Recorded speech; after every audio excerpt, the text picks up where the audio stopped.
kill the beat. I don't know who, somebody need to hear this.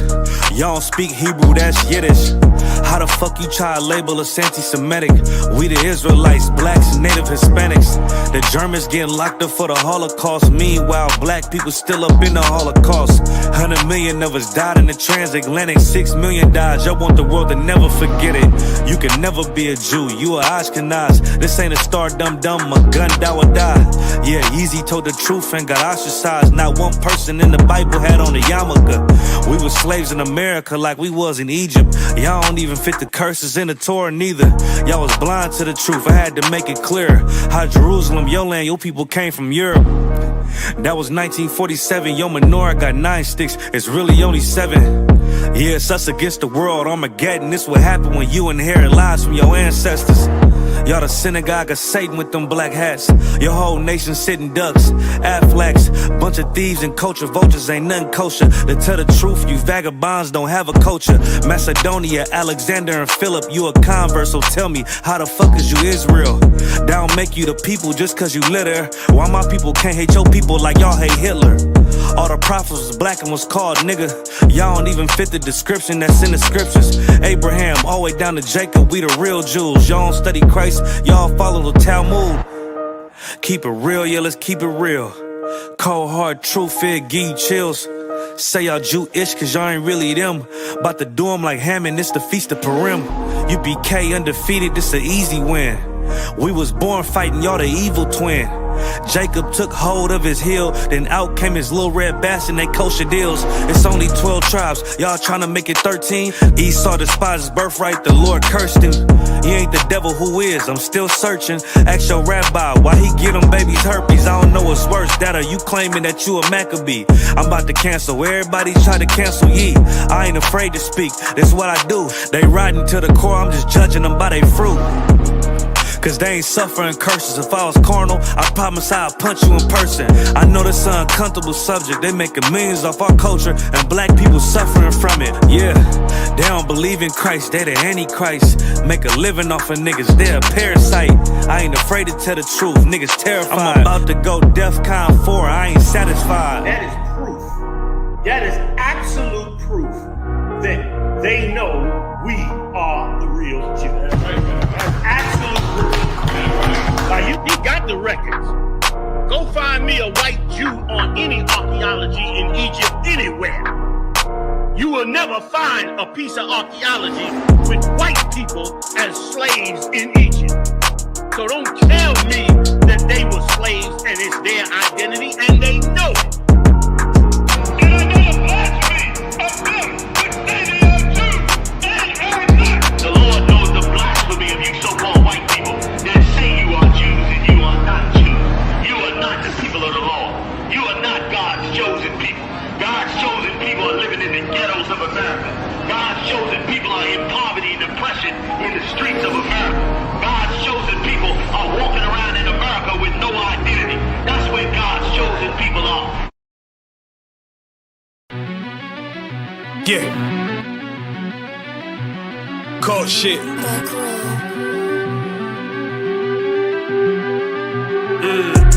I ain't come with goons, but I'm well connected. Walk in the room, it's pop, pop, pop, like you got rejected. Let me see if you qualify or not. Spinning up in a tinted truck, riding around your block. Busy man, I get a word, he ain't this shit from top to bottom like a motherfucking ceiling fan. Hopping out the rental van, on my way to LAX. Brothers out in Cali and they killers out of every set. But I ain't crippin' on no blood. One West, all my niggas got it out the mud. Put your face on a t-shirt, memory of niggas acting tough in them songs, that's with the drugs. I don't need no cases, all my pistols clean. So now I weigh my options, used to use the triple beam. Used to get the wok, mix it with the nicotine. Now I travel state to state and put on for my team. The fuck wrong with them? Ain't know my level, I should let my dog get them. I see niggas and they feelings, I don't feel them. Kick the Glock in with me, it was like a ball with them. Me at the end, I gotta stay patient. They hate me, Lord, I gotta stay dangerous. You one of them? Yeah. What's the problem? I'm one West, go to war with everybody. Cut the grass for the snake, fuck the gospel. Front line with them soldiers, that's my posture. Gun drawn, tryna curse the imposter. Shit get out the pocket, go to war with everybody, yeah. Send that hate maker to the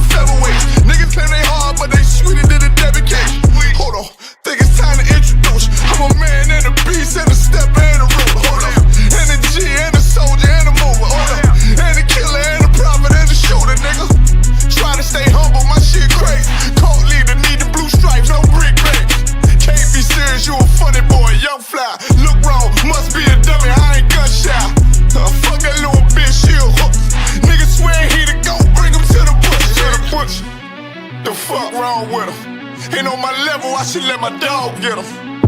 Niggas in their feelings, I don't feel them. Kid the Glocky with me, it was like a ball with them. Be at the end, gotta stay patient. They hate me, Lord, I gotta stay patient. You one of them? What's the problem? Hope one West, go to war with everybody. I'm from Philly, it get hot, you catch a cold case. I'm one West, these brothers trying to set my soul straight. They done turned me to a prophet from a demon, and I'm locked in this shit and I ain't leaving.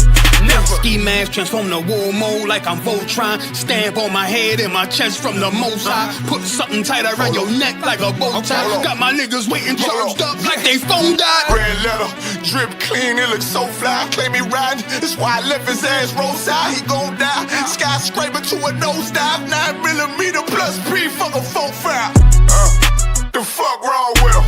Ain't on my level, I should let my dog get him. I see niggas in they feelings, I don't feel them. Kick the Glocky with me, it was like a ball with him. Be at the end, I gotta stay patient. They hate me, Lord, I gotta stay dangerous. You one of them? Yeah. What's the problem? I'm one West, go to war with everybody.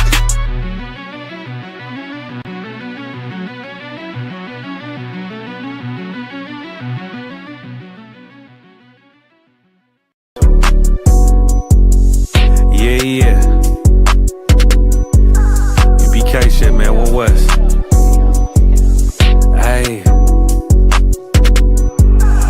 I'm a UBK nigga, I'm stuck in my ways. That's on them, letting cowards fill up they ranks. Goddamn, lost tribes got them following waves. Loyalty a lifestyle, nigga, I'm just saying. Yeah, I'm a saint, no New Orleans, it's going up. Next spot, we at the B&B. I'm turned up, I pull up in the SRT. Burning rubber, hey, UBK shit. Look, met her at the club, told her pull up to the lobby. She know I'm in the coat, we're all black, no Illuminati. This my other half shit, I can't move without it. These my motherfucking brothers, yeah, what I'm gonna do without them, yeah. If it's beef, I can't wait to sink my teeth in.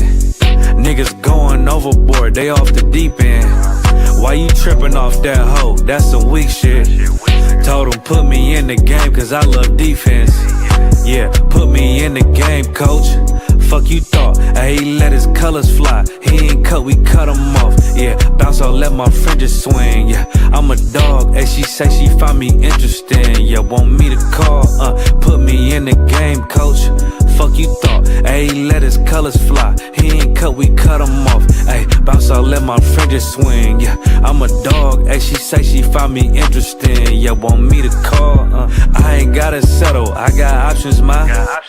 No, I stand on business, my name not Tazar. I'll pop you with this pocket rock. Feed a nigga shells like a taco truck. Hey, this bitch got sound effects, it go I ain't tripping on no drink, got bottles in a room. I'm in Durham, North Carolina, bitch, it's 12 a.m. Look at them, they ain't none of us, and we ain't them. I told him, put me in the game, coach.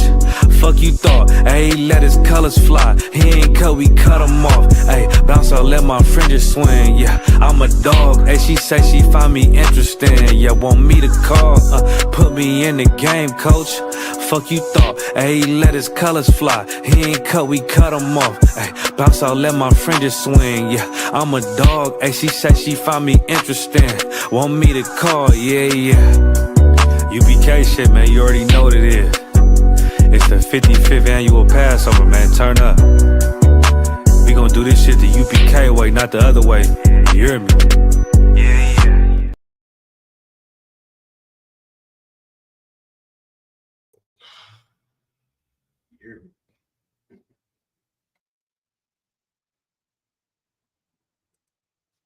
Lucky.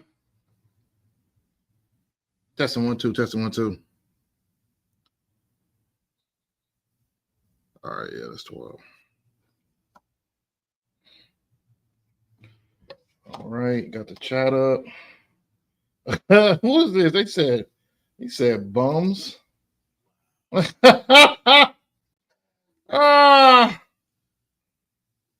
Already.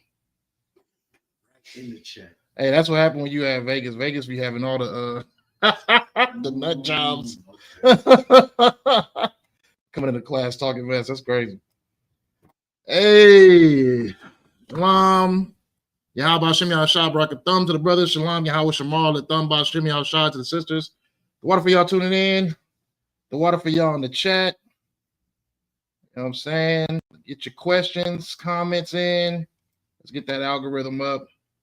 You know what I'm saying? The water for the brothers in the class today. Young man in the class. Them brothers for hand. Consistency. Gonna get this started up, y'all. We good. Everything good. All right. Starting off. Questions, comments. I know somebody in the chat got a question. Comments, something. We starting early today. Any questions, comments in class? If y'all got questions or comments in the chat, go ahead and put them in. What we got? We got my brothers. I got a question. 2 Samuel 15 and 18. When it talks about the Cherethites and the Pelethites and the Gittites. 2 Samuel? Yeah, 2 Samuel 15. Is it Hebrews or is it Israelites? Let's go. Read 2 Samuels. Let me see where we at in this.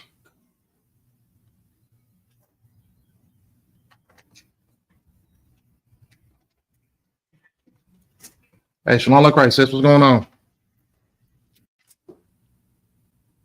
Read like 2 precepts ahead of it.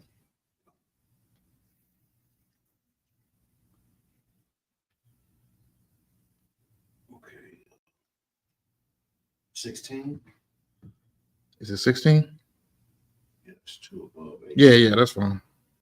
This is the book of 2 Samuel, chapter 15, verse 16. And the king went forth, and all his household after him. And the king left 10 women, which were concubines, to keep the house. And the king went forth, and all the people after him, and tarried in a place that was far off. And all his servants passed on beside him, all the Cherethites, and the Pelethites, and the Gittites. 600 men, which came after him from Gath, passed on before the king. So your question is, are these Israelites? Right.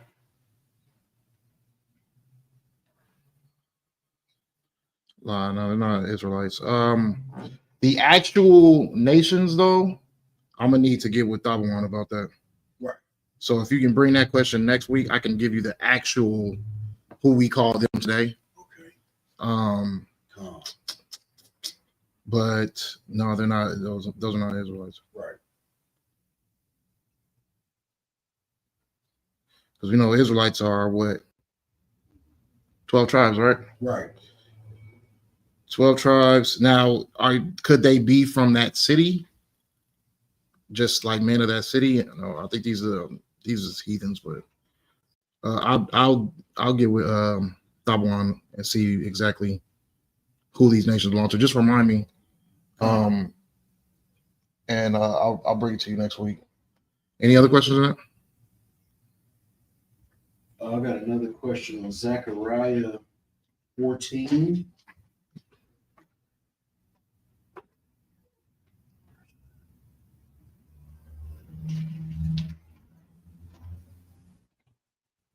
Zechariah 14, verse 1 through 3. I want to know, is this a future prophecy, and who are the women that are going to be ravished? Is it our women, or is it heathen women? Go ahead. I know fake Hebrew Israelite groups, they got a teaching or a belief that we're going to be able to ravish women in the kingdom, or great heathens in the kingdom, or something to that extent. Okay. So I was wondering, is this the scripture they get that from? Go ahead and read for me. It's the book of Zechariah, chapter 14, starting at verse 1. Behold, the day of the Lord cometh, and the spoil shall be divided in the midst of thee. For I will gather all nations against Jerusalem to battle, and the city shall be taken, and the houses rifled, and the women ravished. and half of the city shall go forth into captivity, and the residue of the people shall not be cut off from the city. Verse 3, then shall the Lord go forth and fight against those nations, and when he fought in the day of battle. All right, let me see. So I'm kind of confused when it says, I will gather all nations against Jerusalem, and the city shall be taken. That's the city of Jerusalem taken, right? Yeah, you're talking about Jerusalem. This is a. And the house is rifled. Those are the houses of the city of Jerusalem. Yep. Let me get the Merriam definition of ravish.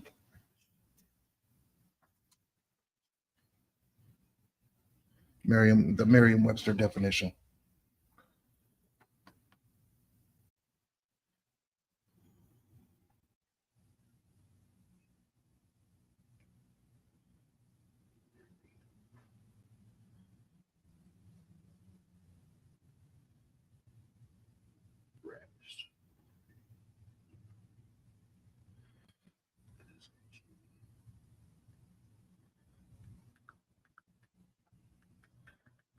This is the Merriam-Webster definition of ravished: to seize and take away by violence, to overcome with emotions such as joy or delight.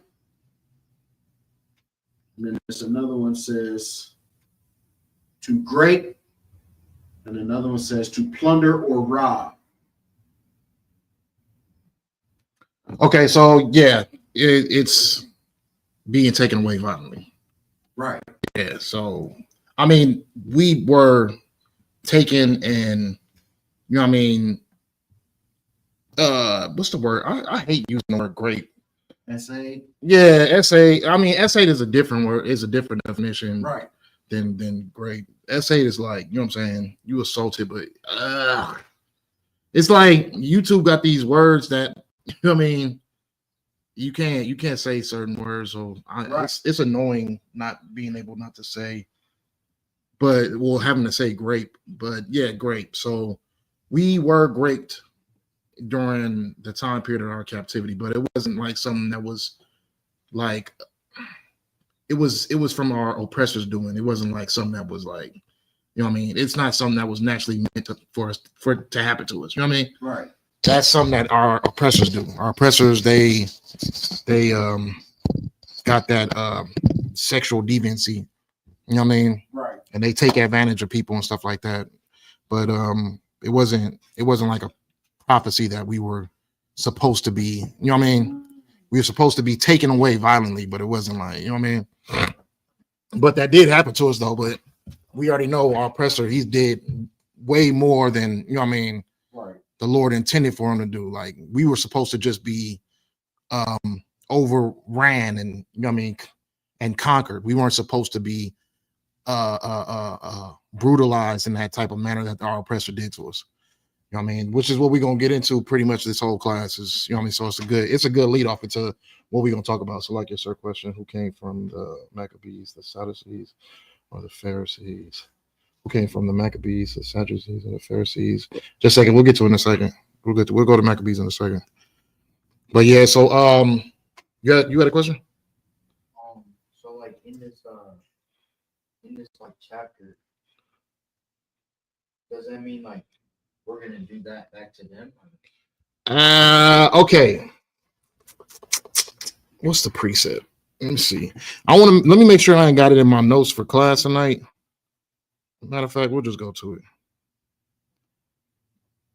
Let me see.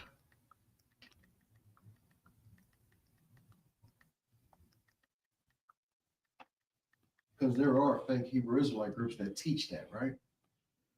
There are fake Israelite groups that teach that essaying is lawful, but we'll get to the precept right now that it is unlawful. Right. Let's see. No, that's not it. Go to Isaiah 49 and 24 real quick. Let me see if that's the precept. 49 and 24, sir? Hmm? You said 49 and 24? Yeah, 49 and 24. It's the book of Isaiah, chapter 49, verse 24. Shall the prey be taken from the mighty, or the lawful captive delivered? No, that's not it. Definitely law, though, right? What? To not that you can't? Yeah, it's can't take a woman by force. Yeah, I'll go to it right now. Right. So like I got so many like freaking precepts coming at me right now. I'm over here trying to find all of them. Let me see.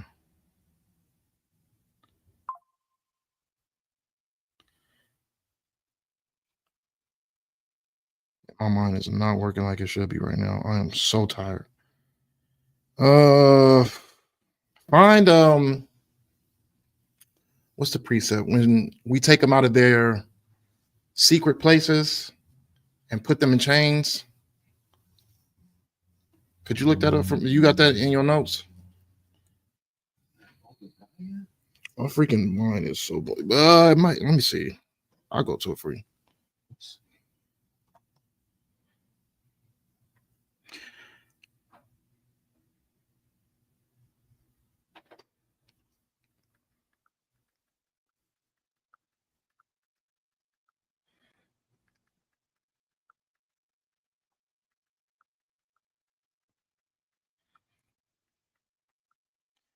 It is.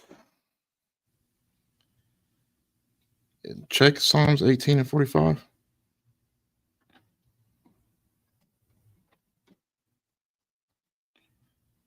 If I can't find it right now, I definitely got it in my notes for class tonight.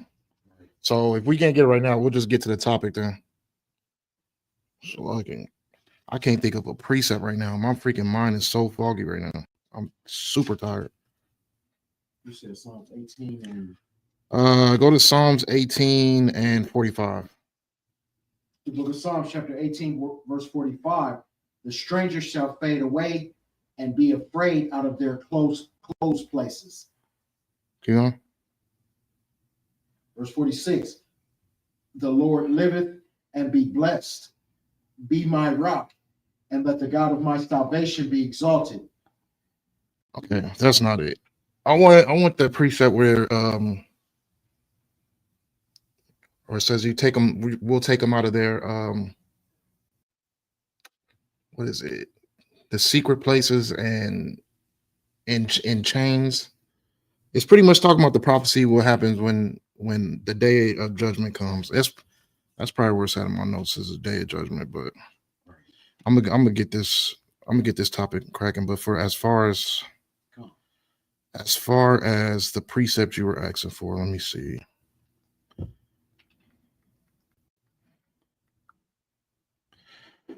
Let's see.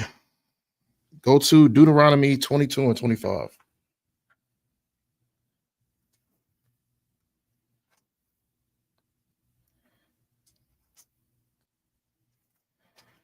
This is why it's extremely, extremely important to take these notes down on these precepts, man. Right. You're gonna have one of these days where it's just like, oh my gosh, like you can barely even think, and this is where it comes in the most handy at, because it's harder to just always be on your P's and Q's all the time. I'm telling you, Right. It's gonna be them days where you just need some sleep. Go ahead, read that precept.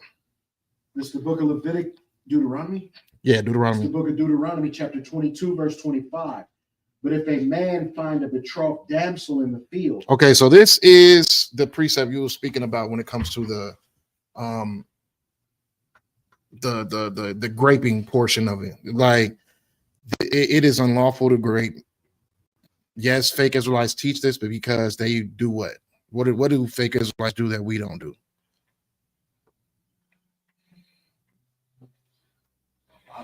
It's a lot of examples out there. Right. But what would you say that is? It's a lot of examples, probably from each and every single fake Israelite camp. There's an example of this.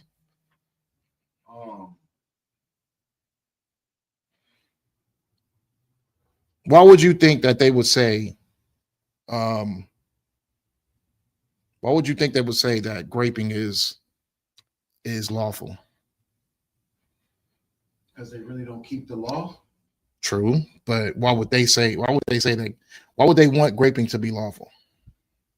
Because that's what they really want to do. Boom. So what do? They follow their sexual deviancy. They follow their lust, their sexual desires. This is why they lust for graping to be lawful, because they want to grape. This is why they try to add in minor women can be married. Right. I can't even say women, minor children can be married because they want to be with minors. You know what I'm saying? It has nothing to do with the law or what the Bible says. This is just somebody's own fantasy trying to put it in the scriptures. That's it. No different than Christian church. None of that. Right. You know what I mean? But go ahead and read that. It's the book of Deuteronomy, chapter 22, verse 25. But if a man find a betrothed damsel in the field, and the man force her and lie with her, then the man only that lay with her shall die. So a lot of people get misconstrued into the situation of thinking that, oh, a woman, if she is caught lacking, she's at fault. You know what I mean? Like, no, that's not what the situation is. If a man forces himself on a woman and he assaults that woman and takes something from that woman, that's a punishment that is punishable upon death. Right. You don't get away with that with a slap on the wrist. You getting executed for that offense. Right. So to feel like that, if that can happen and it's if it's punishable by death, why would fake Israelites think that it's lawful to do to heathens? You know what I'm saying? Right. First of all, we're not even supposed to be sleeping with heathens. Right. Regardless. I don't even want to say the camps by name, but it's particular camps that teach that you can have concubines and that are heathens and this and that. Right. The Lord does not change. Just how that man and his family had to be punished because he you know what I mean? Oh no, that was the one that took the garment. Just like that man had to be slaughtered because he laid with that Moabite during the time period we was at war. It's the same offense. You know what I mean? The Lord does not change. You should not be laying with heathens, and you should not be graping anyone. Right. You know what I'm saying? Like, those are death sentences. Right. Is there any more on that though? Read that one more time though, so we can get a full understanding of that. So this is Deuteronomy chapter 22, verse 25. But if a man find a betrothed damsel in the field, and the man force her and lie with her, then the man only that lay with her shall die. Right. So a fake Israelite would try to take the word betrothed and try to make it seem like, oh, well, if she's single, you can do it. No, you can't take nothing from a woman at all. Right. You know what I'm saying? You're not taking anything. Nobody did it. You know what I'm saying? The only person who did do it that I know of in the Bible was King David's son, and he was punished by death. Right. You know what I'm saying? He lost his life because of that action that he took. He did the same offense and he lost his life. Right. So it's an offense punishable by death, and you're not supposed to do it. It's not in the law. It's disgusting to even want to do that. Right. You know what I mean? Right. But was that it? Yeah. That was it. So let's get into, just so I can find that precept, because it's going to irritate the crap out of me if I don't find it. Let's go into this topic where we're talking about what's going on with our oppressors. You know what I'm saying? So a couple of current events. Anybody know in the chat? Current events. These fools acting crazy. And y'all got any? I know you got the one with the ICE agent unaliving the lady. Right. What else? Well, they've unalived a couple of people. Unalived the brother too. Right. it's just the news is just focusing on the lady because Exactly. she's white. You know what I mean? Nobody really cared when our Hispanic brothers and sisters was all being unalived not too long ago, or Right. still to this day, and nobody really cared because it was us. You know what I'm saying? But now that's what our oppressors in general completely like. That is just their spirit. A lot of our oppressors try to make it seem as if we shouldn't have a complaint of what's going on with our people, what's happened to us in the past, this, that, and the other. And the reason why they come with these things about us is because it doesn't benefit them. Only when it benefits them is when it matters to them. They can talk about, oh yeah, I'm a good person, and I wouldn't enslave you or your family or anything like that. And you know what I mean? And not everybody's a bad person, and God loves her. They can say all this nonsense, but at the end of the day, in their heart of hearts, in their character, in their genetics, they only speak on the things that only pertain to them. If it's beneficial for them, then they keep themselves quiet. If it's detrimental to them, then they'll speak out loud. The only reason why Trump is in office is because they felt that it was a benefit to their people that white supremacy overruns the government. Right. They felt like so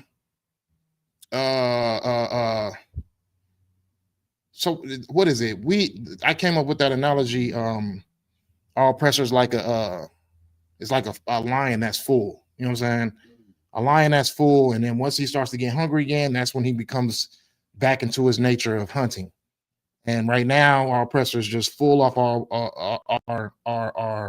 our poverty, our enslavement, our imprisonment. You know what I mean? Our being impoverished. Like they're full off of all that, but now that they're starting to get a little concerned with their supremacy, now they're starting to show their true colors. Now they're starting to get a little bit more hungry for oppression, which is why they're in Venezuela, which is why they're in Cuba, which is why they're in Mexico, which is why they got ICE coming out here and snatching people off the streets, is because they feel like their supremacy is being challenged. You know what I mean? So now they're beginning to hunt us. Right. Exactly, sir. You know what I mean? So now they're hunting us because we are putting their supremacy in it's becoming in a detrimental position right now. You know what I mean? Our Hispanic brothers and sisters can't stop having kids. What happened in the time period of Pharaoh when we was procreating at a large rate, and Pharaoh started to get concerned because our numbers was becoming too high. It's no different than what's going on with Trump and America. It's the same thing. As soon as our numbers starting to get high to a point where they feel like we will rebel against them, they start to unalive us. They start to snatch us off the streets. They start to, you know what I mean, try to take our babies. That's what's going on.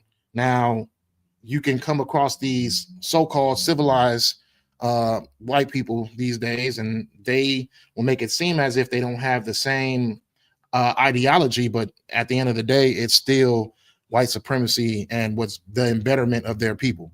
And once that starts to become to come at question or become in a stage of detriment, then they'll start to show their true colors. And that's what you see. Now, a white woman was unalived, and now ICE is the bad guys now. ICE wasn't the bad guys about a year ago, you know what I mean, when they started flooding these streets and started harassing, you know what I mean, blacks and Hispanics. You know what I'm saying? They weren't a bad thing. They weren't considered something that needed to be protested or fought against.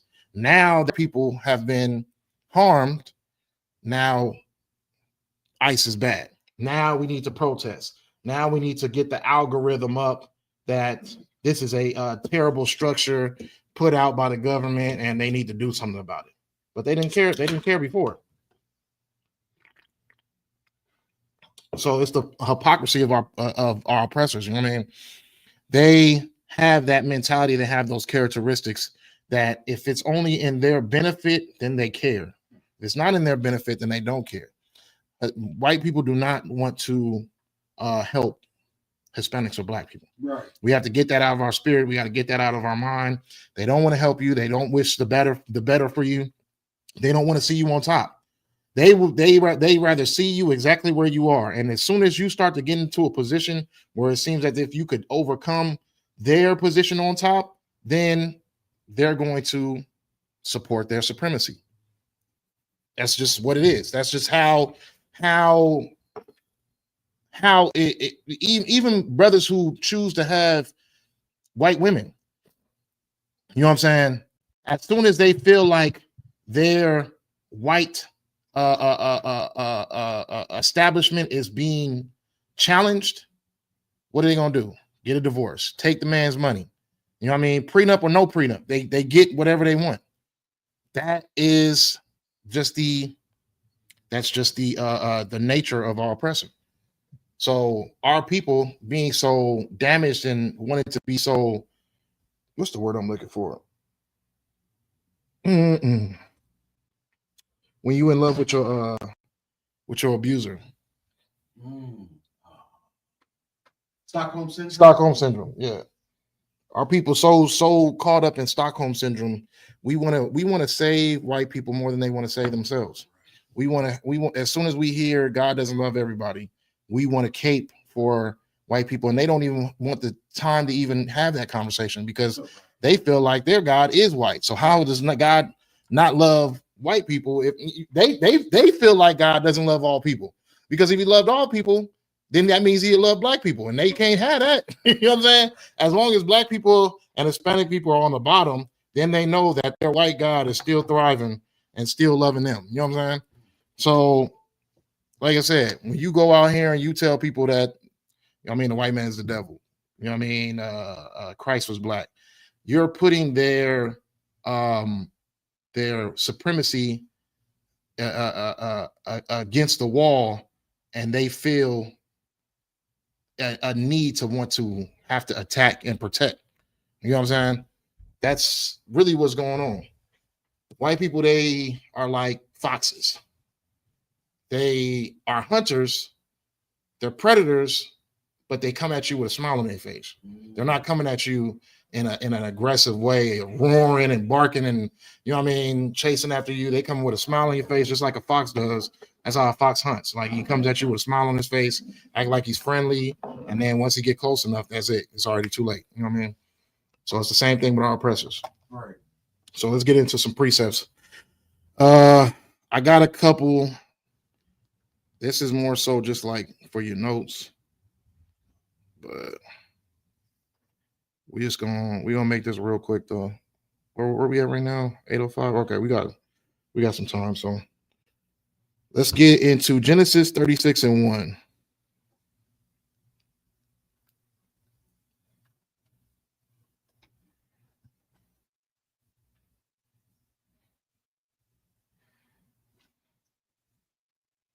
It's the book of Genesis, chapter 36, verse 1. Now these are the generations of Esau, who was Edom.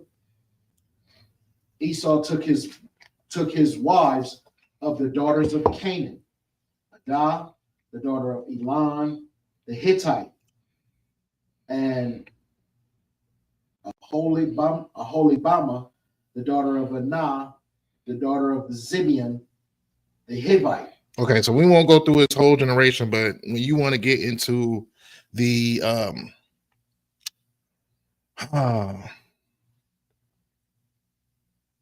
what's the word I'm looking for? When you want to get into the story of Esau, or get into the generations of Esau, you'll go to Genesis chapter 36. Okay, Esau being the progenitor of Edom, the nation of Edom being white people. Okay, just as simple as that. The cave folk. So let's go to Genesis 25:19.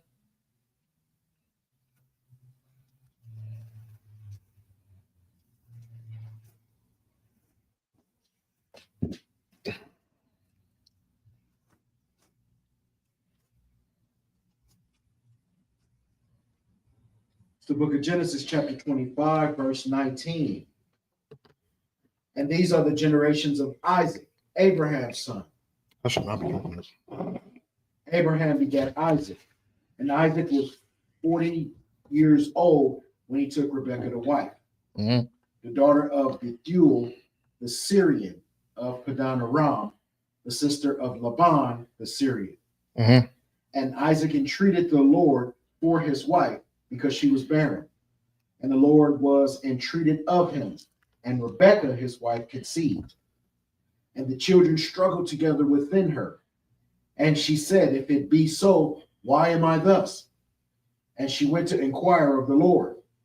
And the Lord said unto her, 2 nations are in thy womb, Mhm. and 2 manner of people shall be separated from thy bowels.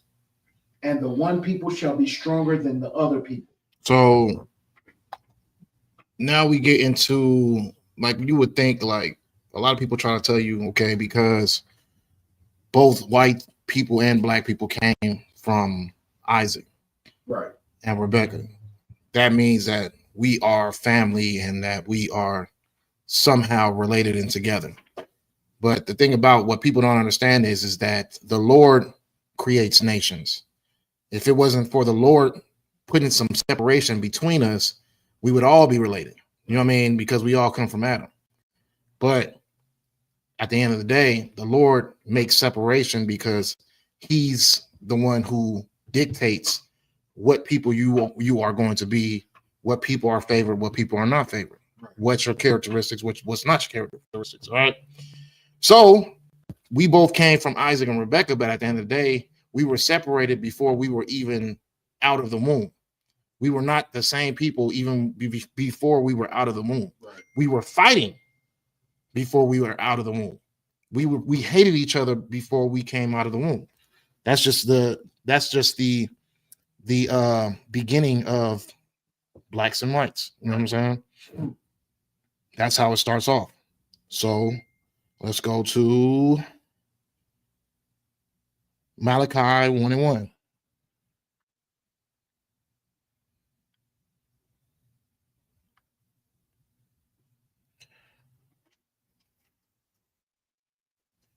The book of Malachi, chapter 1, verse 1.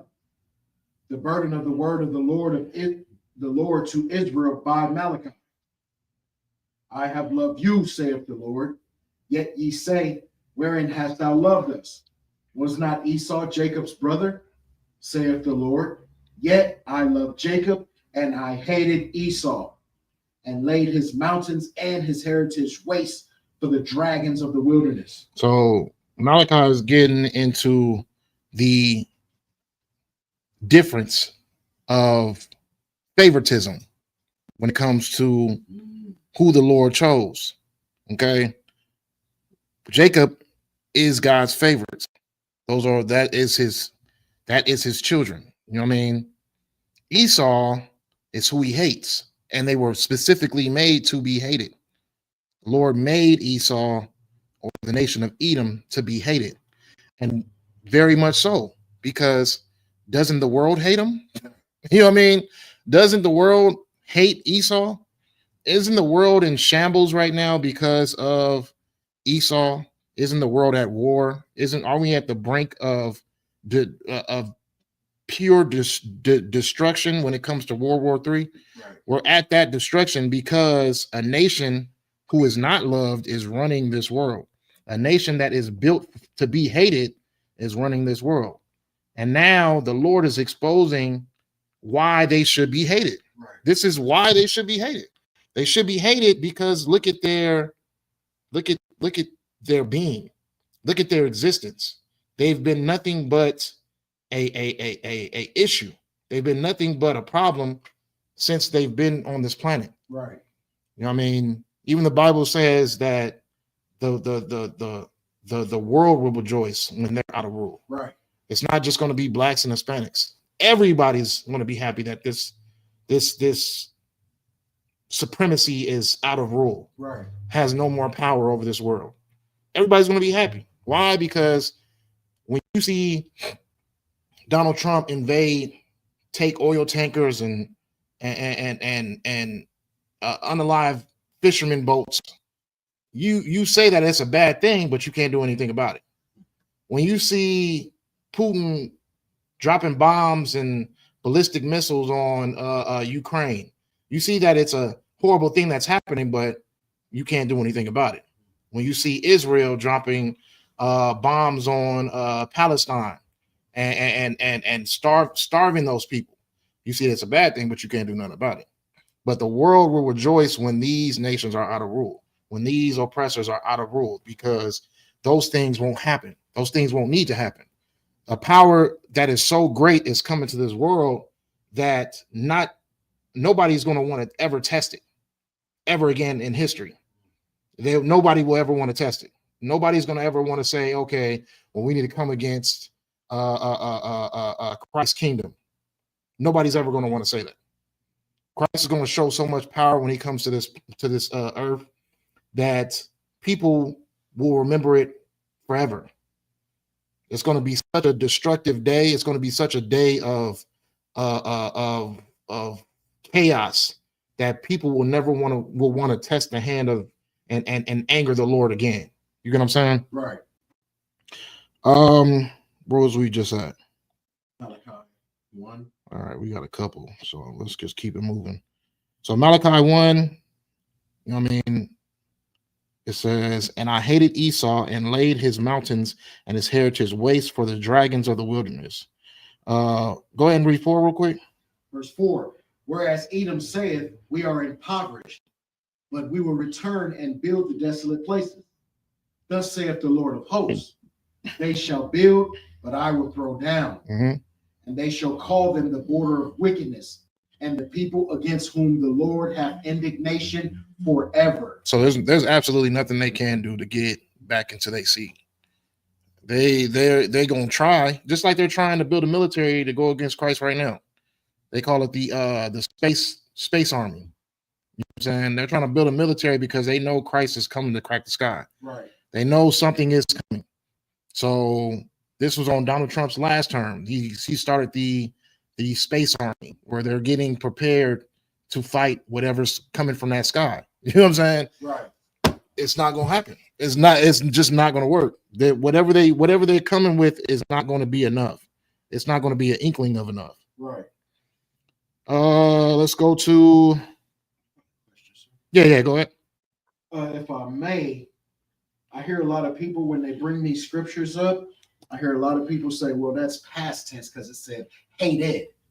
So he loves Esau now because he did hate Esau, but he hated him, but now he loves him. But this scripture cuts that because it says he has indignation forever. Yeah, Esau. That's true. And also, the Bible doubles down on this. Let's go to Romans 3. It's not something he might say the past tense as if like he used to. Nah, he's not saying it like he used to hate him. He's saying it because this is what the scriptures say. You know what I mean? The Lord said that he loves Jacob and he hates Esau, and it's written throughout the whole Bible. Is that Romans 9? Let me see. Romans 9:13. Yeah, it was Romans 9. Let's see. The book of Romans, chapter 9, verse 13. As it is written, Jacob have I loved, but Esau have I hated. So this is not past tense. This is not something that's saying, oh yeah, this is written throughout the Bible. This is just what the Lord says. Is that it doesn't mean that he changed his mind and he doesn't hate Esau anymore. He still hates him. As long as they still exist, which will be for a short time, he still hates them. Right. Let's go to Isaiah 63:1. Matter of fact, because I want y'all to have all the precepts on this. Go to 2nd Esdras 6 and 6, and we'll just go down each precept, and we'll just be real quick with it.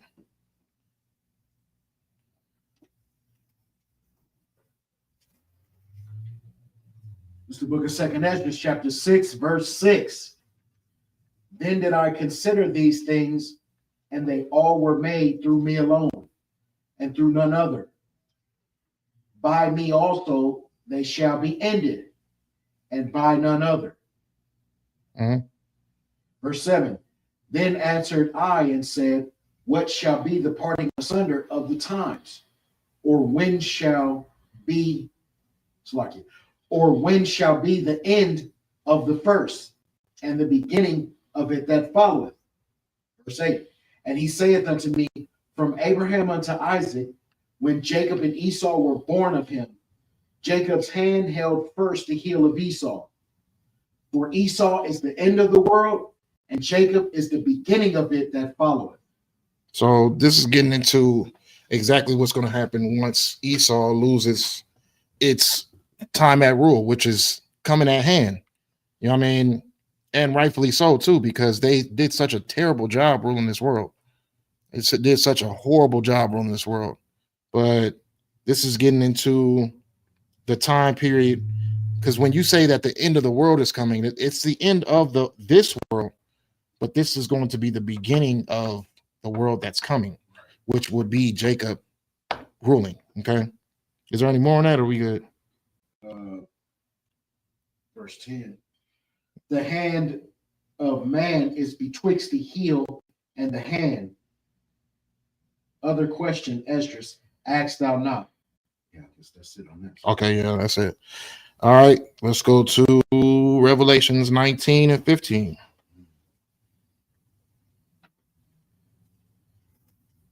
So Revelations chapter 19, verse 15.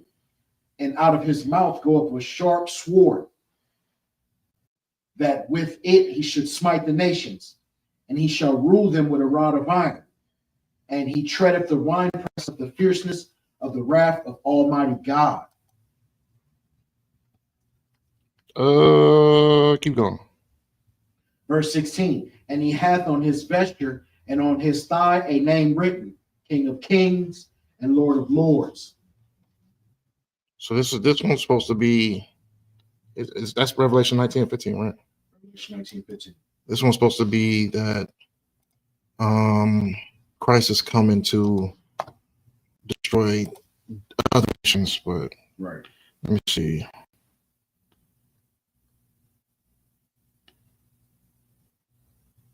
Oh, it's 12 and 13. Revelations. Yeah, 11 through. Give me 11 through 14. The same. Revelations 19, 11 through 14. This is the book of Revelation, chapter 19, verse 11.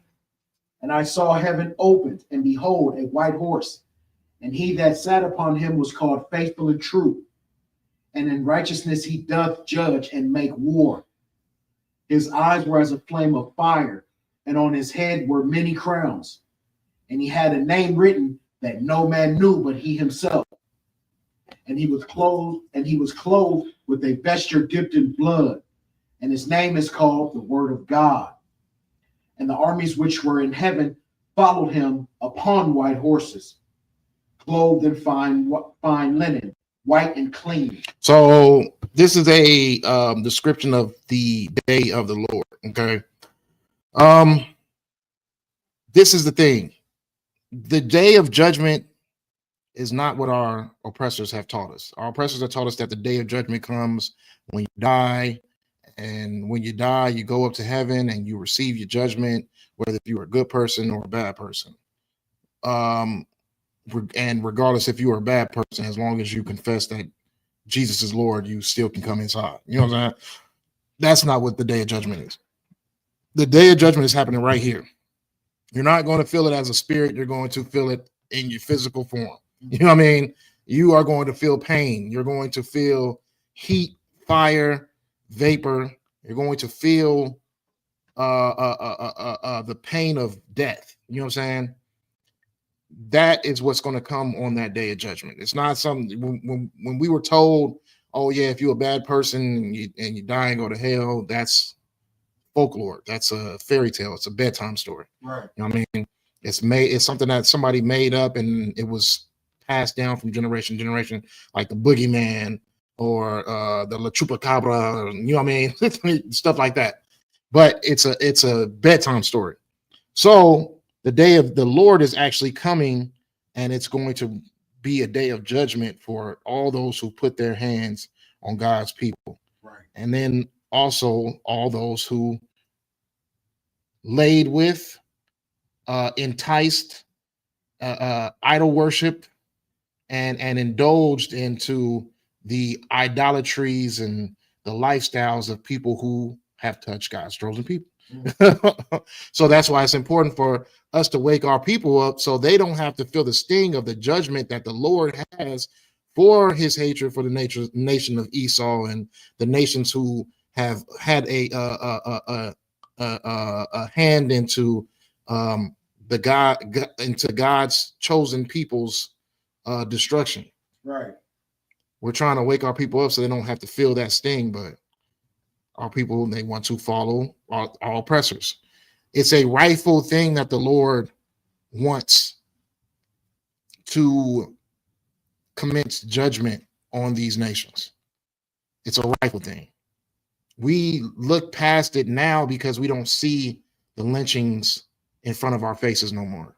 We don't see the castrations in front of our faces anymore. We don't see the enslavement, the brutality. We don't see it. We think that the captivity that we live in is normal. We think that it's a way of living that is just a normal way of living. We don't know what it's like to be on top. We don't know what it's like to be at rulership. We don't know what it's like to have our own say-so on our dictation on what happens in our families and our lives. We live according to the what's the word I'm looking for? I won't even say that. I'll say we live according to our oppressor system on how they want us to live. Go to work 12 hours, 16 hours, come home, barely be able to pay your bills, and continue to keep working until you die. That's it. We think that's normal. We think it's natural. We think it's a natural thing and that it's supposed to happen like that. No, our oppressors, whatever they have judgment that is coming, the destruction, the fire, the vapor, the unaliving, that is righteously so. But we tend to forget. Now, let's go to a little reminder. What these people have done to us. Let's get a little reminder, okay? Let's watch this video real quick.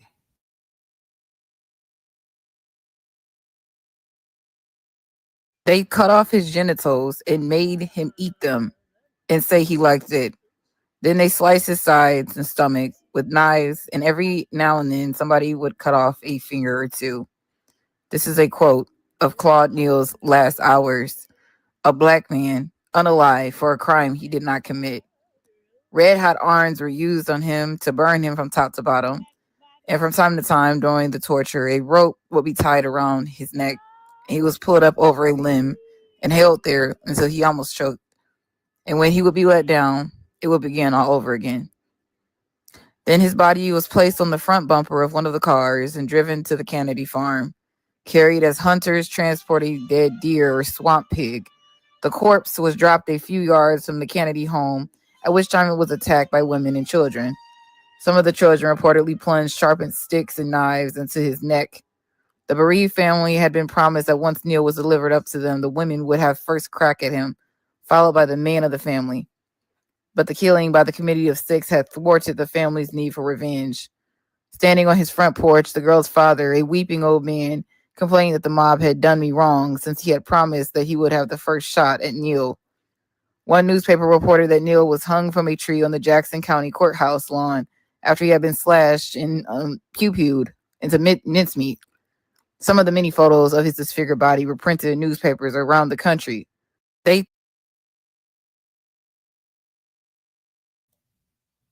So, I mean, Salaki, I know the visual is kind of like real messed up, but it's more of an audio thing.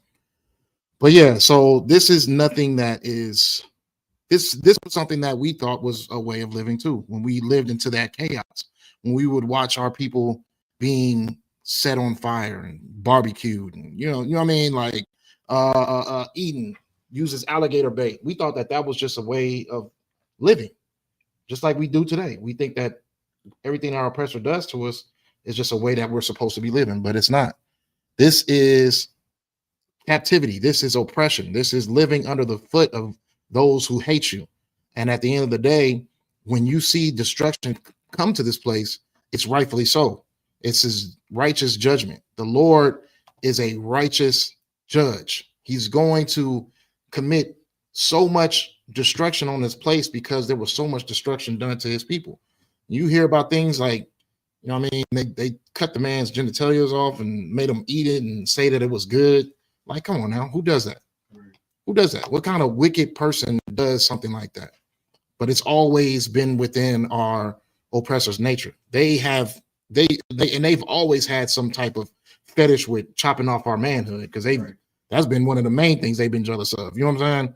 But it's their nature. It's what they are. That's what they have done. And this is why judgment has to happen.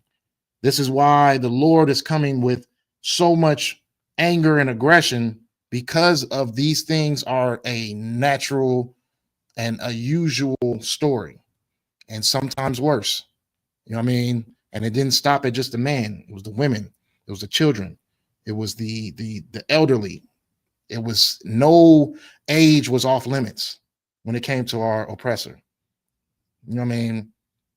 You hear what they did with babies and alligators and bed pillows, and you know what I'm saying? Like you look up the history of what really was going on with our oppressor. It's amazing that we even are able to share the same space with our oppressor and not mentally like want to protect ourselves. You know what I'm saying? Because they've done so much harm to us. It's amazing that we are been so brainwashed that we could be in the same building as them and not feel a sense of fear or awareness, at least. Like we just can be around our oppressor so comfortably. They can walk around our neighborhoods and everything like that, and yet we see our own people wearing a color that is a representation of a different neighborhood, and we are on full alert, and we need to cause harm to our people. Right. This is the problem. This is the brainwashing that they put in our people's hearts. You know what I mean? And it's about time we wake up from it. It's about time that we understand who the true villain is when it comes to this horror movie. You know what I mean? It's like you dead center in a Michael Myers movie, and yet the people, they harm each other. They unaliven each other. Like it wouldn't make any sense. Like you know who the killer is. You know, 7-foot Michael Myers is walking around, and this guy with this mask on, he's obviously there's something wrong with him. This guy walking around with a butcher knife and a mask, there's something wrong with him. You know what I mean? He's the one that you need to be concerned about. But that's the mentality of our people. We think that it's the ones that look like us are the ones who we should truly fear, which is untrue, completely untrue. So let's keep going. What we just do? We just did Revelations 19. Revelations. Dang, we about halfway done. All right, so let me get Isaiah 24 and 5.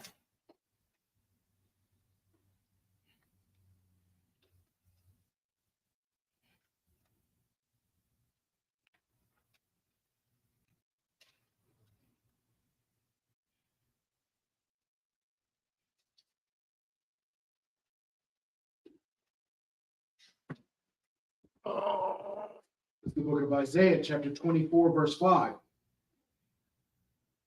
The earth also is defiled under the inhabitants thereof, because they have transgressed the laws, changed the ordinance, broken the everlasting covenant.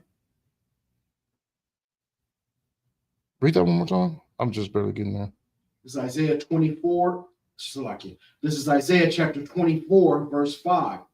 The earth also is defiled under the inhabitants thereof, because they have transgressed the laws, changed the ordinance, broken the everlasting covenant. So even the earth is defiled. The ocean completely polluted. The air polluted. Trees almost extinct like the animals. You know what I'm saying? They making artificial meat just to keep, you know what I mean, a food source going around. Like it's like fruits ain't got no seeds in them. Right. You know what I mean? Like how is this stuff growing? It's the earth is a lot better without this oppressor. And the Christian church can try their hardest to try to blend in and hide and shelter our oppressor and his idolatries, but at the end of the day, he's exposing himself. I got a brother, right? Me and my brother like the complete opposites. You know what I mean? I live and die for my blacks and Hispanics. He lives and dies for white people. Right? So he had a caping when the elections were going on, he had a caping series of messages on social media about why Donald Trump should be elected, why he's beneficial to the economy, why he's such a help to the nation of America, because the nation of America is getting soft and whatever. Now, I haven't seen him online for like months saying anything about anything. And it's like, why so silent now? All because this man is being his stories are being put out on the Epstein files. Right. You know what I mean? He's out here not only are our people aware and in complete madness when it comes to Donald Trump, but the world is. You know what I mean? Even his own people, because you tend to forget Donald Trump caped for white supremacy. White supremacy does not involve the Jews, because the Jews, the Jewish, they don't involve the Jewish people. The Jewish people, they see as just the same as blacks, and you know what I mean, like in that type of manner. They don't see them as themselves, even though they are. The Jewish people are the same people as white people. They all come from Esau. Right. But white people don't want to see it like that, because the Jewish people, they steal a lot and they don't share it. You know what I'm saying? So Donald Trump caping for Jewish people, when the people that voted for him are the hillbillies and, you know what I mean, white supremacists, they don't rock with the Jewish people. So he's trying to blend Jewish people and white people together. They're not going for it. So, you know what I mean? Long story short, it's amazing how you see all of that caping and all of that. Oh yeah, well, Donald Trump this and all the, oh yeah, well, we'll put him in politics and whoop-de whoop whoop. Now it's a dead silence going on.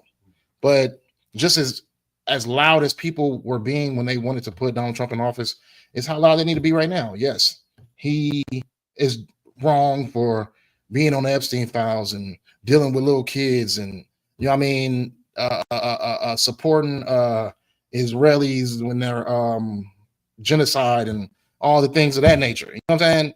They should be just as openly honest, but they can't be.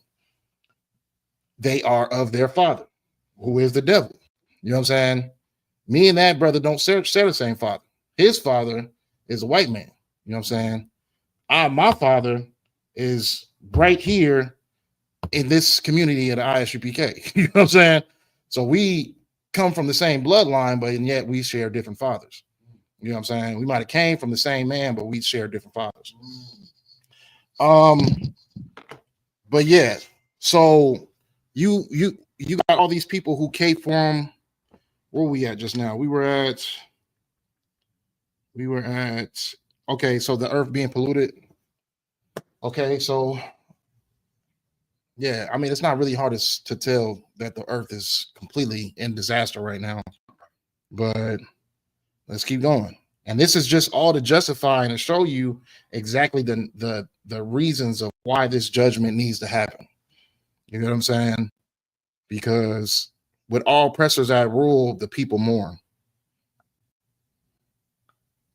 We already did Romans 9-13 already. Let me get Ecclesiasticus. Yeah, no. Absolutely. Nah. We still got a couple more, Salaki. Daniel, Jesus.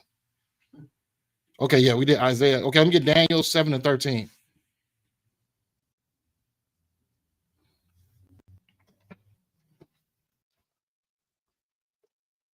Daniel chapter 7, verse 13.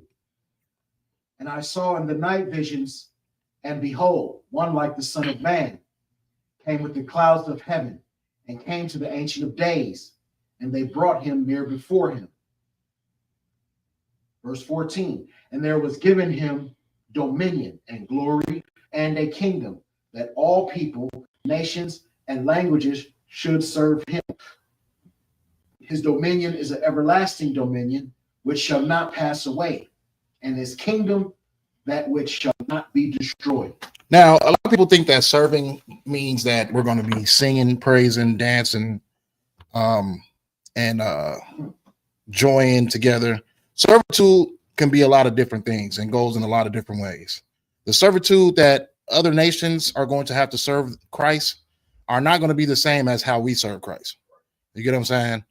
It's not going to be like we're all in one fellowship and just all singing and praising and dancing. No. Some people, a lot of nations going to be in chains. Is what I'm saying. There's going to be a lot of nations in chains serving Christ's kingdom. There's going to be a lot of nations who are separated into their own territories, and yet they still have to invest into, how can I say, doing their part on their side of the world, making sure that Christ's kingdom is still as that rule. Not saying that they will be a part of Christ's kingdom, but they will make sure that the kingdom is still established. If that makes any sense. A lot of people want to make being a servant of Christ into like we all fellowship him, and that's not what it is. You know what I mean? That's it's that precept where it's talking about there's going to be a certain day where people have to come and bring it's a day of acknowledgement for Christ's kingdom. You know what I'm saying? I think it's the tabernacles, but every nation is going to have to come and show some acknowledgement. And if the nation that doesn't, they get wiped off the planet. Right. You know what I'm saying? Right. So that's a servitude, but that's not the servitude that Christians try to bring out, like fellowshipping. So yeah, this was talking about Christ's kingdom. You stopped at 14, right? 14.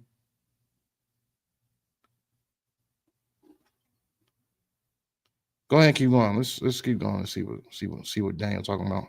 This book of Daniel, chapter 7, verse 15. And I, Daniel, was grieved in my spirit in the midst of my body, and the visions of my head troubled me.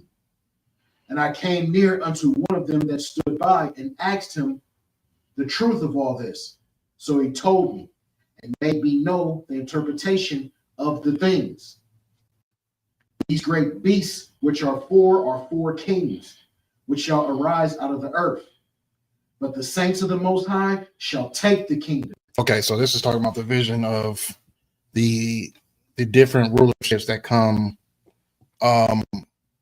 and overthrow the world at a certain time period.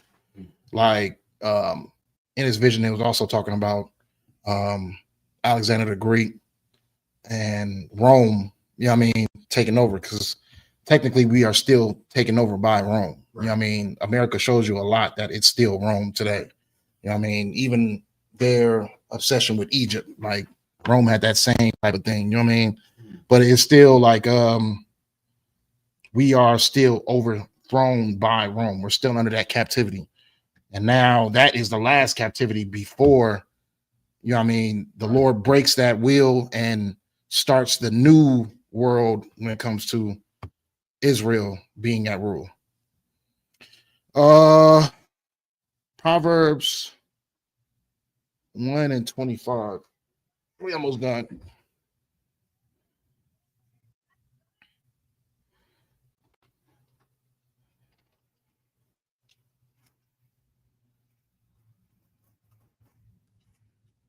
It's the book of Proverbs, chapter 1, verse 25. But ye have set at naught all my counsel, and would none of my reproof. Verse 26. I also will laugh at your calamity, and I will mock when your fear cometh. Mm-hmm. Verse 27. When your fear cometh as desolation, and your destruction cometh as a whirlwind, when distress and anguish come upon you, then shall they call upon me, but I will not answer.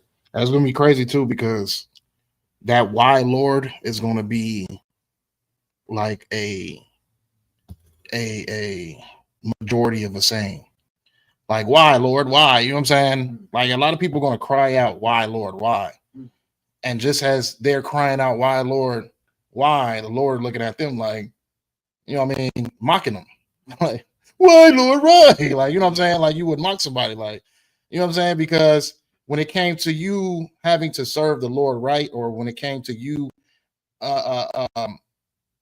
unleashing God's chosen people, you had that opportunity and you didn't have at it.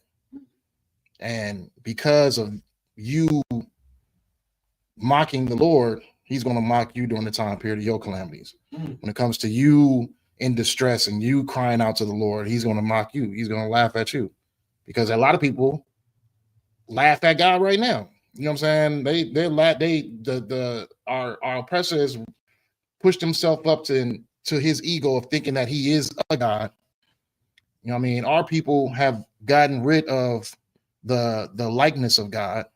You know what I mean? That's all just a spit to the Lord's face.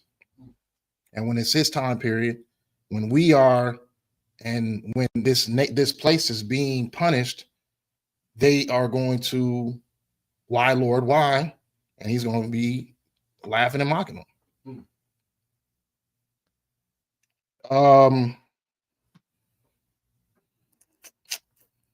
What was that?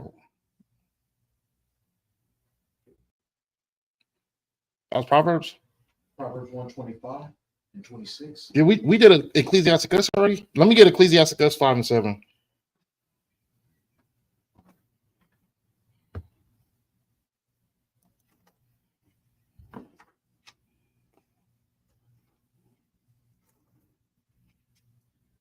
The book of Ecclesiasticus, verse 5. I'm sorry, let me slack you. This is the book of Ecclesiasticus, chapter 5, verse 7. Make no tarrying to turn to the Lord, and put not off from day to day. For suddenly shall the wrath of the Lord come forth, and in thy security thou shalt be destroyed. So perish in the day of vengeance. So this is just a warning to our people. Don't procrastinate. Don't be one of them people that's just like, oh, I'm gonna get it right tomorrow. I'm gonna get it right the next day. I'm gonna quit this next week. Stop doing this next year. Like, don't be one of them people. Be the person that just cold turkeys. You know what I mean? You know that you're doing something that's gonna get into between you and your crown. Cold turkey it. Get it, because it's not gonna work unless you cold turkey it. You trying to weave yourself down like it's heroin or something like that. You're just gonna continue to keep that habit going. You need to cold turkey. You need to completely push all those things out of your life and do away with them, because that time of judgment is near, and it's not yet, but it's near. You know what I mean? So you procrastinating and this day coming at any particular time that we see in front of us, you're putting yourself in a very detrimental situation right now, and you're playing with the Lord's patience. Any day this could crack off. Any day somebody could just press the button. Oh, okay, we dropping nukes now. Oh, okay, we invading America. Oh, okay, like, you know what I mean? Any day it can happen. It can happen at any day. When that day comes, you think that the Lord is going to have his people who were faithful to him and who followed his laws and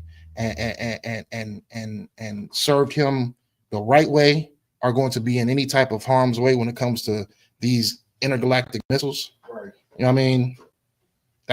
He's not going to have a hair on their heads harmed.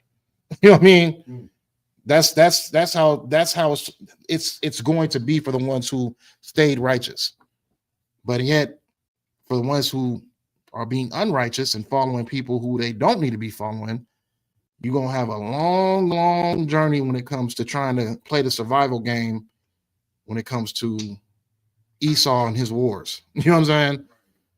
Like they're trying their hardest not to press the button, but they already know that this time is here. I mean, China just met up with North Korea. Lord knows what they talking about. They ain't talking about they ain't talking about recipes. They ain't talking about food recipes. They're not talking about a poker night. You know what I mean? What are they talking about?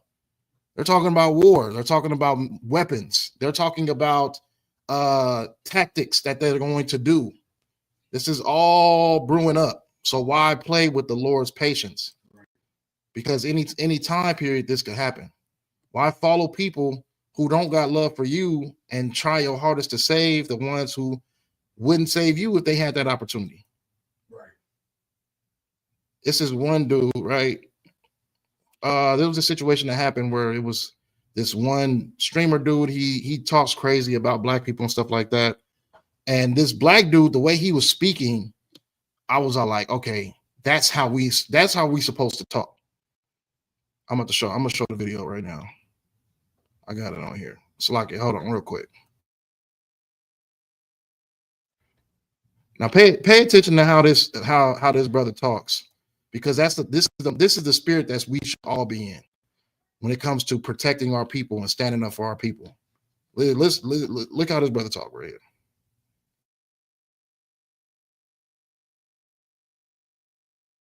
To call Whack, because you think Whack, that's your man. Whack is not gonna stop me from doing what I want to do. That's just not the relationship. He's not. He know I'm gonna move on whatever I'm supposed to move on the right way.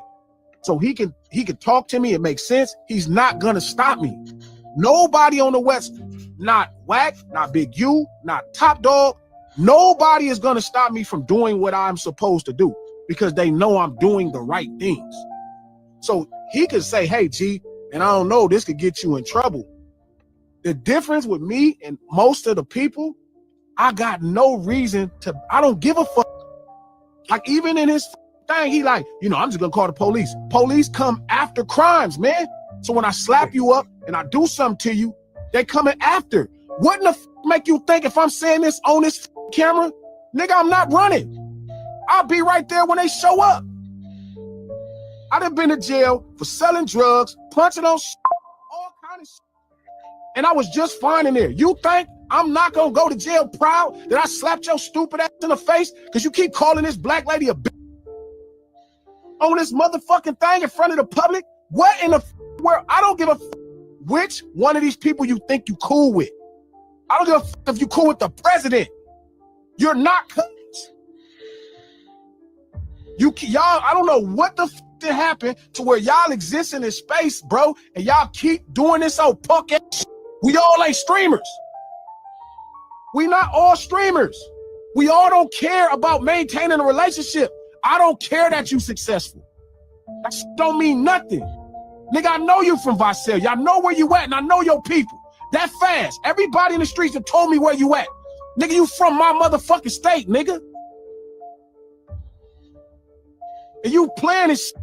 You can't call Whack. You can't call the president. Can't nobody stop me from doing what I want to do. So I'm telling you again, stop disrespecting that lady. You can make all the content. I'm going to get next to you. You got fights coming up. You trying to promote fights. I'm going to get next to you.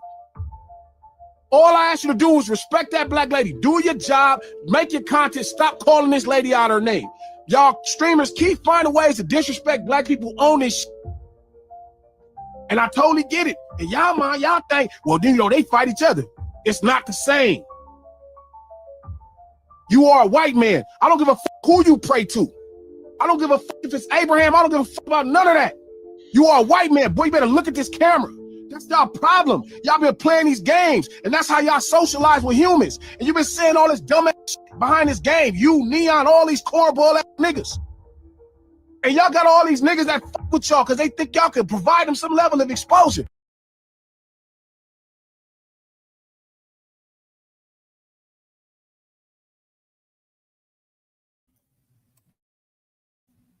All right, we got the mic.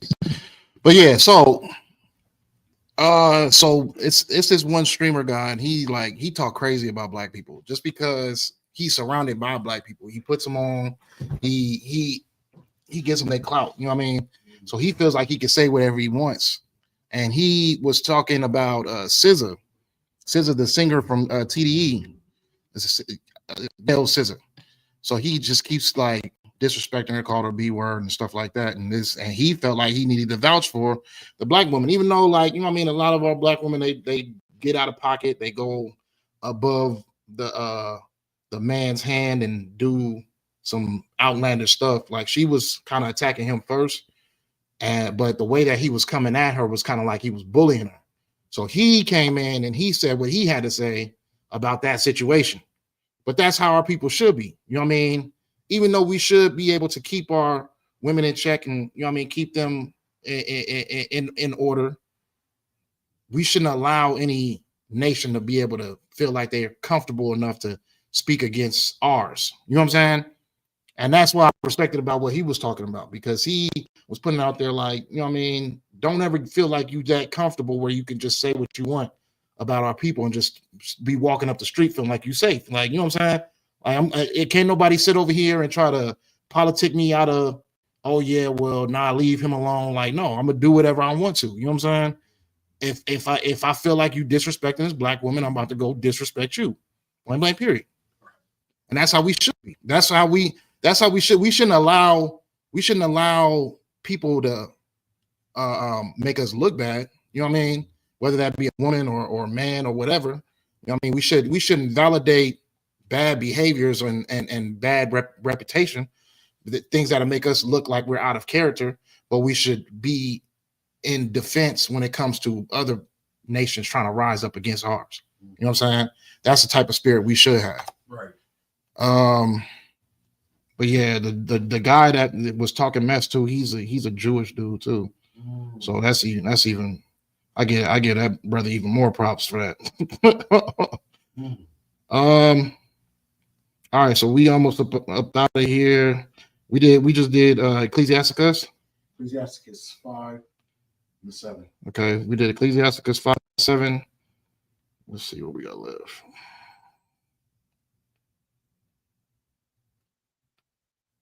Let me get Lamentations 5 and 8. I got a couple of more. I'm just gonna give y'all the last precepts that y'all can go through them as homework. But we got 5 more minutes left and we up out of here. Yeah, Lamentations is hard to find.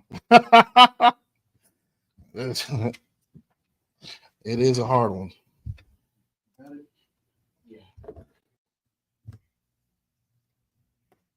Lamentations 5 and 8. This is the book of Lamentations, chapter 5, verse 8. Servants have ruled over us. There is none that don't deliver us out of their land, of their hand. So servants, future servants at that, they rule over us. The Lord did not make Esau, white people, to be at rule. You know what I mean?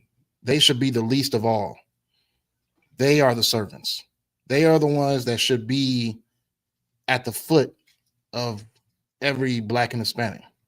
And yet we're being chased on the streets. We're being unalived by them. We're being oppressed by them. This is why it's so important for us to be in structure.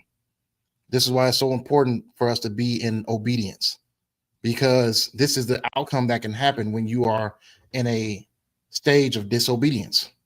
When you allow certain deities to come between you and the Lord, when you allow certain lustful things and unlawful things to come between you and your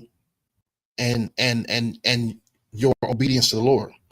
This is what happens. You can have a servant ruling over you, because we're supposed to be above all nations.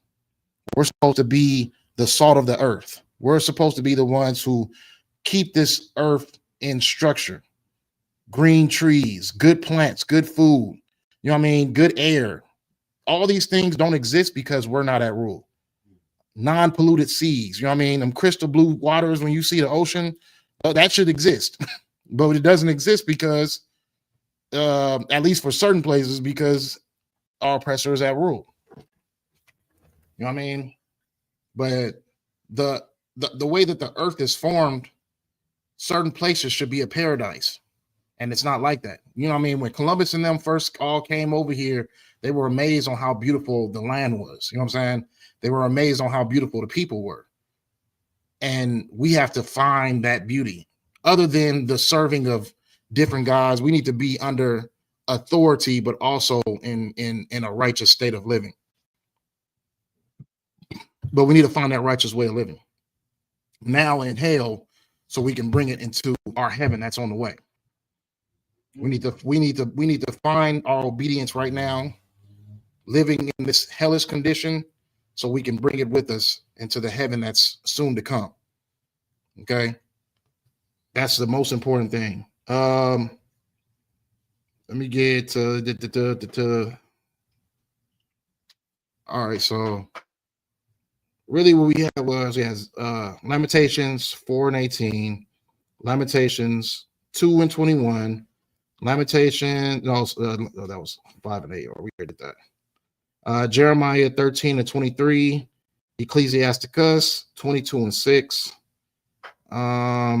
Psalms 55:20, Psalms 83:1, Deuteronomy 25:17. That's talking about Amalek attacking at the rear. Yeah. So these are some precepts we need to adhere to whenever somebody tries to give you a speech about how all nations should deserve the kingdom of heaven. These are the precepts you can bring out when it's speaking about our oppressors, speaking about the white man, you know what I mean, speaking about the nation of Edom, why they deserve their if the kingdom of heaven was deserving for everybody, why did the Lord make someone to be hated? Why did the Lord make a nation that he hates himself, but also the world hates? You know what I'm saying? If the kingdom of heaven was for everybody. So yeah, these are all precepts that you want to bring out whenever you want to get into. If someone asks you why we feel a way about our oppressors like the way we feel about them, or why we feel like the Lord feels about them like that, bring out these precepts. All right. So that's pretty much it, man. Let me see if we got any other clips that I probably downloaded, but I think that was it. So like, what was that one in Deuteronomy? For Amalek? Yeah. That's Deuteronomy 25:17. That's when the Jewish people attacked us at the rear. They attacked women, children, and old people. That's what they do. You know what I mean? They don't attack the bravest, the strongest. Right.